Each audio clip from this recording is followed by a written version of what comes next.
اخوان، مثل ما انه عرفتوا انه ظهور ناصر القصبي في الحلقة الثانية من سيلفي وطرح موضوع الشيعة وما يسمى أهل السنة بالحلقة، ذكر كم أمر خاطئ على لسان الشيعة. راح أوضح من كم نقطة وأضيف كم نقطة وأبين الأمور الصحيحة اللي وردت بالفيديو والخاطئة، إضافة إلى تجاوز للشعائر الحسينية ولا الكرامات والمعاجز. فكرة الحلقة مالته هو ناصر القصبي السيد معمم، عنده ابن اسمه عبد الزهرة، وشخص ثاني اسمه الشيخ عمر عنده ابن اسمه يزيد. يتصلون بهم المستشفى يخبرونهم انه لما كانوا اطفال احدى الممرضات استبدلت الاطفال، وهسه احنا اكتشفنا الموضوع، فلازم عبد الزهرة يصير ابن عمر ويزيد يصير ابن حسين. وبعدين كل ابن يجي البيت الجديد فوالدي يعلمه حسب احكام الشيعة وحسب احكام اهل الخلاف. من الامور اللي ذكرها على لسان اهل الشيعة، قال احنا الشيعة لما يتكلم مع ابنه قال بما ان تصير الشيعي فلازم انه تعيد صلوات 300 يوم اللي مال السنوات اللي فاتته. وهذا احنا ما جاي نقوله. انت المفروض لما تنقل امر او تريد تعلق على امر لازم تنقله بالشيء الصحيح. الشخص لما يدخل يصير شيعي ويصبح شيعي انه خلاص انه الاسلام يجب ما قبله، ما حاجه انه يعيد انه اعماله السابقه. الامر الثاني اللي نتكلم مع ابنه يخبره انه لازم تتعلم مذهب اهل البيت. احنا ما عندنا شيء اسمه مذهب اهل البيت، احنا عندنا اسلام اهل البيت، الاسلام المحمدي الاصيل. اما ما عندنا مثل مذهب مالك، مذهب ابي حنيفه، مذهب الشافعي لعنه الله عليه. الامر الثالث انه هو كان ناصر القصبي باعتباره انه السيد محمد جاي يتكلم يقول من لم يمارس الشعائر الحسينيه فلن يشم ريح الجنه. احنا ما جاي نقول هذا الكلام.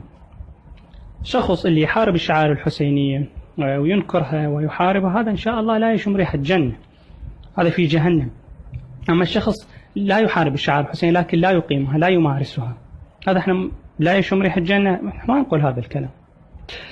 من الامور اللي على مودها انا جاي اسوي هذا الفيديو انه ابنه لما راح الى البيت والده الجديد اللي هو الشيخ عمر قال تكلموا وطعنوا بالروافض، فابنه قال انه لا، الشيعة علماء الشيعة المعتدلون او علماء الشيعة معتدلون لا يسبون امهات المؤمنين، وهذا خطأ وهذا الامر غير صحيح. علماء الشيعة قديما وحديثا يجهرون بالبراءة من ابي بكر وعمر ويفضحون عمر وعائشة في مصنفاتهم.